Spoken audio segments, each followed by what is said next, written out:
Bonjour chers développeurs, j'espère que vous allez très bien. Donc tout à l'heure, nous avons créé notre boîte à outils.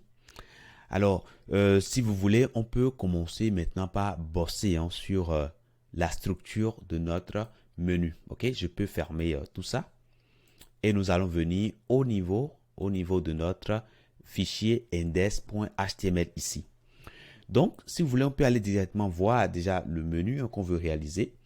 Si on vient ici, nous voyons que nous avons combien d'éléments? 1, 2, 3, 4 et 5 éléments. C'est ça. Donc, du coup, nous allons créer un élément de liste et pouvoir ranger chaque élément que nous avons ici à l'intérieur. OK? Donc, du coup, je reviens ici. Et ce que nous allons faire, nous allons commencer par tout ranger. Si vous voulez, on va tout ranger dans un élément nav. OK? Nav. Et donc, je crée mon nav. À l'intérieur, j'aurai UL. Alors, je vais mettre ici onListed. onListed. Voilà. Et puis, je vais créer à l'intérieur LI. OK. Et là, ce sera tout simplement, on va donner la classe menu, plutôt nav item. Nav item. Voilà, tout simplement. OK. Donc là, c'est bon. Là, j'aurai accueil. Et après, j'aurai quoi? J'aurai service, nos services. Après ça, j'aurai quoi? Pack premium. Pack premium. Premium. Après ça, j'aurai blog. Blog. Et j'aurai contact. Alors, on ne s'occupe pas de ce qu'il y a à l'intérieur. On ne s'occupe pas des sous-menus, etc. Non, ok.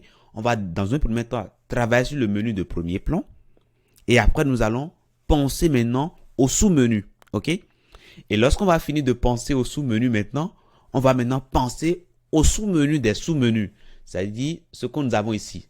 C'est les sous-menus des sous-menus. Ok. Voilà. Donc, du coup, on commence déjà par faire cette mise en place ici. Alors, onListed, si vous voulez, on peut aller le mettre dans notre framework que nous avons codé tout à l'heure. Donc, je me permets ici, je viens totalement en bas et nous allons créer. Alors, ici, au niveau de la typographie, on peut, allez, je vais mettre ici tout simplement liste, les listes. Et là, on va prendre les UL, list style. On mettra none. OK. On va supprimer également les padding et margin par défaut. Padding, on mettra 0. Margin, on mettra 0 également. OK. Donc là, c'est bon. Maintenant, qu'est-ce que je vais faire maintenant? Je vais lancer mon serveur puisque là, ma page, là, c'est bon. Je peux lancer mon serveur file server. Je lance là et je patiente juste un tout petit peu. Et là, c'est bon. Vous voyez, ce que j'ai créé tout à l'heure s'affiche bien. OK? Voilà, j'ai créé une liste et puis voilà, à l'intérieur, j'ai plusieurs éléments. Les éléments s'affichent bien. Les puces ne s'affichent pas parce que dans notre framework, nous avions dit que pour les éléments UL, on ne va pas afficher les puces. OK? Et on a dit qu'on va annuler tous les marges intérieures et extérieures. Bon, bref, on a ce qu'on est censé avoir. Mais nous, on ne veut pas du tout cet affichage-là. On ne veut pas de cet affichage. On veut que les éléments se mettent côte à côte et restent quand même sur la même ligne comme ça. OK? Alors, comment y arriver? Donc, ça dit qu'on aura besoin ici de rendre cette boîte-là flexible. OK? La boîte UL, on va rendre ça flexible. Et dans ce cas, chaque élément qu'on a à l'intérieur viendra se mettre à côté de son frère. OK? Donc, du coup, nous allons au niveau de UL ici mettre tout simplement flex. Alors, ce flex-là que je mets là, grâce à notre framework qu'on a codé, si nous venons ici, qu'est-ce qu'on voit? On voit que la propriété display flex a été appliquée au contenu, mais c'est parfait. Mais on ne veut pas que les éléments soient collés comme ça, nez à nez comme ça.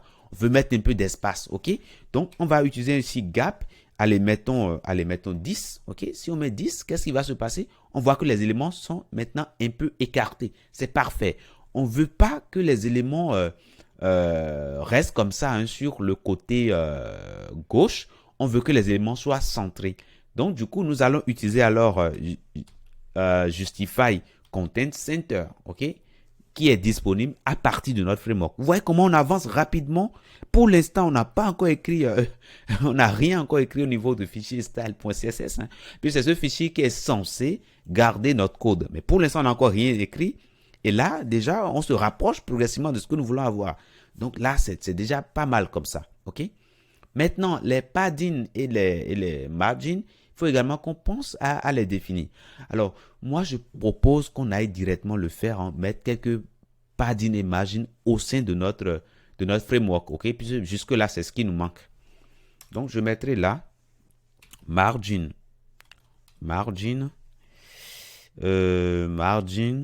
Et puis padding. Alors là, je vais dupliquer ça. Et là, on aura padding. Padding. Voilà. Donc ici, au niveau de margin, nous allons mettre ici M5 par exemple. OK. Et là, on mettra margin de 5 pixels. OK. Donc là, si vous me permettez, on va dupliquer ceci 2 à 3 fois. Voilà. Donc, on aura besoin par moment de donner 10. Donc, je prends ce 5 là et je prends ce 5 là également. Je mets 10. Là et là, je mettrai 15. OK. Là et là, bah, je mettrai tout simplement 20. Allez, mettons un de plus. Donc, 25. Donc, je mets là. Et là, bah, je mettrai 25. Tout simplement. Donc là, c'est bon pour les margins. Maintenant, les paddings maintenant. Les paddings, si vous me permettez, je vais simplement copier tout ça. Hein. Je vais copier tout ça. CTRL-C pour copier. Et je colle ça là, tout simplement. Alors, maintenant, je vais changer. Je vais faire des modifications en masse. Donc, j'appuie sur ma touche Alt. Je sélectionne. Ça également, je sélectionne. Ça également, je sélectionne. Ça aussi. Et le dernier, je sélectionne ça également. Je mets P. OK? Donc là, c'est déjà pas mal. Maintenant, ici, au niveau de la propriété, je mettrai plutôt padding, non? Et non margin. Donc, je prends ça également. Padding. Alors, padding. Voilà. Donc là, c'est bon. Donc, mon framework, je l'ai densifié. Donc, c'est bon. Donc, ici, si je veux mettre un peu de padding pour mes éléments, ben, c'est bon, je peux le faire.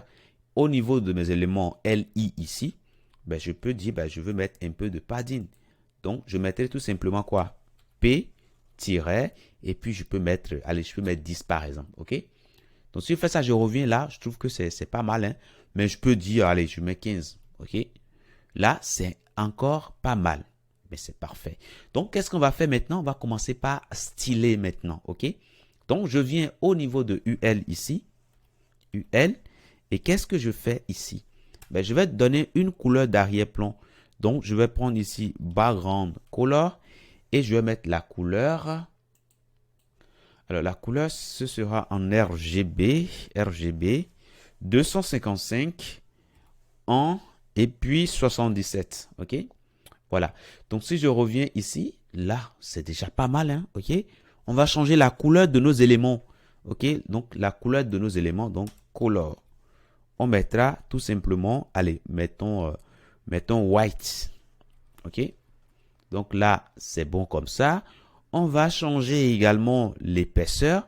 On va rendre l'élément, chaque élément qu'on aura à l'intérieur épais. Et ça, on peut le faire directement ici en mettant bold, tout simplement. OK? Donc, quand je viens là, vous voyez que là, c'est déjà pas mal.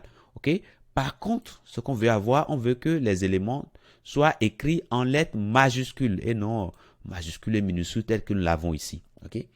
Donc, pour y arriver, si vous voulez, nous allons venir sur notre élément UL ici et on mettra tout simplement quoi? Test transform et on mettra tout simplement à les test transform, on mettra uppercase. Voilà, pour dire qu'on veut que tous nos éléments soient en majuscule. Et là, c'est bon. OK? Maintenant, ce qu'on veut également, lorsqu'on vient sur un élément, ben, il faut qu'on ait l'impression qu'on peut cliquer puisque en gros, on est sur un menu. Hein. Donc, du coup, je mettrai ici tout simplement curseur pointeur. OK? Et là, c'est bon, c'est nickel. Vous voyez, c'est parfait comme ça, hein? C'est parfait comme ça. Maintenant, si on regarde ici, quand on vient sur un élément, on voit que déjà la couleur d'arrière-plan change, mais la couleur du test qui est écrit dedans change également. Là également, il faut qu'on gère cela. Donc du coup, nous allons récupérer ici les UL et pardon, les LI qu'on a dans les UL. Et qu'est-ce qu'on va faire? Il faut qu'on indique que c'est lorsque on détecte le curseur de la souris là-dessus. Donc on mettra ici over pour dire que lorsqu'on va venir sur l'élément, dans ce cas-là, on va faire des changements. Donc on va prendre ici background color et on dira qu'on veut désormais que la couleur d'arrière-plan soit white, ok, et que le test qui est écrit dedans, donc je mettrai ici, allez, je mettrai color, ok, la couleur du test, on veut que ça soit tout simplement quoi? Alors on veut que ça soit black. Et là, c'est bon, quand je reviens ici, hein, je viens sur ça, vous voyez, ça change bien. Donc là, c'est parfait, hein. C'est parfait, c'est nickel comme ça, ok? Donc, on va faire une petite pause et on se retrouve tout juste après pour continuer. Je vous dis merci d'avoir suivi cette partie et à tout de suite.